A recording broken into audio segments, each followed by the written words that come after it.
This is Cindy from the New Moon Tarot. I'm a witch and a tarot card reader, and this is a general love reading for Sun, Moon, Rising, Venus, Virgo for the week of January 18th. If this one doesn't resonate so much, please check out your natal chart and my other readings. If you are a cross watcher, keep in mind that the energies might be reversed for you. And if you want your own private reading, you can find all of my information down below in the description box.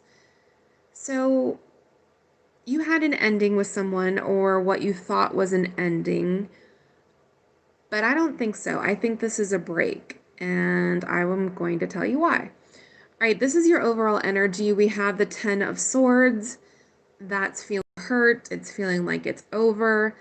It's the grief and the guilt and the pain and sadness that you get whenever you have an ending with someone. We have the 6 of Swords, and there is movement here. That's a leaving card, walking away or rowing away. But it can also mean moving into calmer waters, and it's showing up here with this 4 of Swords. That is a break. That is a rest. It's taking a beat, healing yourself, pulling yourself together. And that's what I feel is going on here. There is a turnaround in this relationship. This is someone coming back. And I will get people down below that are like, I don't want this person back. Okay, then this isn't your reading. All right. So we have the 8 of Cups. I mean, there was a leaving going on here. Either you walked out or they walked out. Somebody walked away, and because it's cups involved, there was a lot of emotions, probably mixed emotions in this leaving or this walking away from the relationship. We have the Death card showing up here, major for Scorpio. Love the imagery on this. But death is also a rebirth. It can be an ending, but it's also a new beginning. And that's sort of the vibe here with the World as well. Like, the sense that I get here is you're going your way and they're going their way, but all roads are leading back to each other. You know, like this is being lost in the wilderness for a while, but you're going to end up at the same place again. The World is associated with the fixed signs, which is Aquarius, Scorpio, Leo, and what is the other one? Aquarius, Leo, Taurus, that's the other one. This is also a walking through a door and going to, open a window. It's leaving one sense of being and then starting another. The World is also associated with travel. And I don't mean necessarily the two of you are traveling, but it's almost like you're exploring different options, but you're going to go right back to each other is what I'm feeling. All right. We're going to look at you a little bit closer, then your person, then the advice, and then the outcome. We have the 9 of Swords. There's some anxiety here.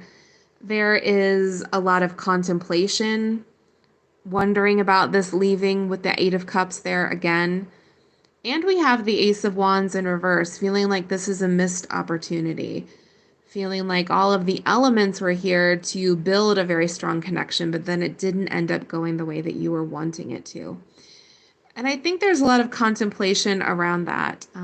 There's always like a post-mortem that takes place after a relationship ends, trying to figure out what happened. All right. And I do think you're missing this person with that 5 of Pentacles. That's feeling left out in the cold, feeling abandoned, a sense of loss, which is normal. And then there's also you weighing your options here with this 2 of Pentacles. Like, how do I move forward? What do I do? The Knight of Pentacles is definitely you. This is Virgo, Capricorn, Taurus energy. Trying to figure out what's headed. Like, where am I going? Where do I want to go? This is carefully planning it out. Trying to very slowly and steadily get yourself to a new place. But we have this 3 of Wands, which is your ships coming back in. This is a message from somebody or somebody coming back to you. And that's the vibe here. Like, you're going your separate ways, but you're going to end up right where you started. We have the Empress showing up here, made for both Taurus and Libra. You could be dealing with one of those signs. But she also functions as a court card. She's the divine feminine. She's the wife, the mother, We all have divine feminine and divine masculine. You're both, the Emperor shows up here as well. There's a sense that the two of you are just connected, that you're a divine pairing, that there's a soul tie between the two of you, or a soul contract, or a twin flame, or a soulmate, however that works for you, whatever terminology suits you best. And the Seven of Wands, which is protecting your energy. I think you're trying pretty hard to separate this out and to move forward, but I think you're going to struggle a little bit with this. All right. So your person has some regrets here with this Five of Cups. This is regrets about the past, thinking about what you can't take back, the conflict between the two of you with this Five of Wands. You may have had a pretty nasty fight on the way out the door. And the Ten of Cups in reverse. That's a sense on missing out on, a long-term relationship, or this could have been a very long-term relationship that ended in a big mess. But there's a sense here of losing something of value, of losing something where there was a lot of emotional investment. And they're struggling because we have this Chariot in reverse. This is major for Cancer. This is trying to move forward, but encountering roadblocks along the way. There's a lot of movement here. This person may have actually moved out or moved to a different state or something like that. There's the Emperor here, which is major for Aries. That's trying to bring order to chaos. That's trying to get things back the way that they should be, but it's not working out so much for this person. We have the Fool in reverse, also more Aries energy. They may feel like a fool. They may feel like the Fool energy in the upright is very happy-go-lucky and naive. This person is weighed down. There's a sense that they can't move on, that they're struggling to do so. Speaking of struggle, the Nine of Wands showing up here is that wounded warrior, the someone still carrying a torch for you that hasn't completely given up. In fact, they're still wanting to give to this connection with that Six of Pentacles. That's giving. It's handing over your time, handing over your resources. And we have the Lovers, major for Gemini. You could be dealing with a Gemini, but there's a strong sense here that this person feels as if you are their soulmate, and I think you feel that way as well. All right, for your advice here, we have the Temperance card, major for Sagittarius. That is being patient. That is finding balance. Ten of Pentacles is being stable. There's maybe a message here to focus on your finances or your life or your stability. However that stability looks like for you, whatever makes you feel very grounded and centered.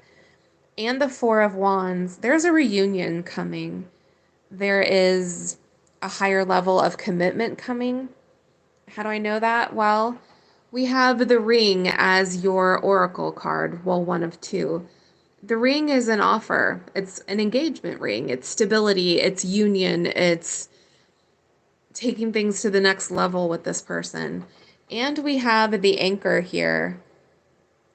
That's groundedness. That is building something with somebody. I do think that this person is coming back around. It's only a matter of time. For your outcome here, we have the Wheel of Fortune, and that is divine timing. That is getting back on your path, along with the Ten of Cups and the Two of Cups. That is building a long-term connection. Again, it's working through it.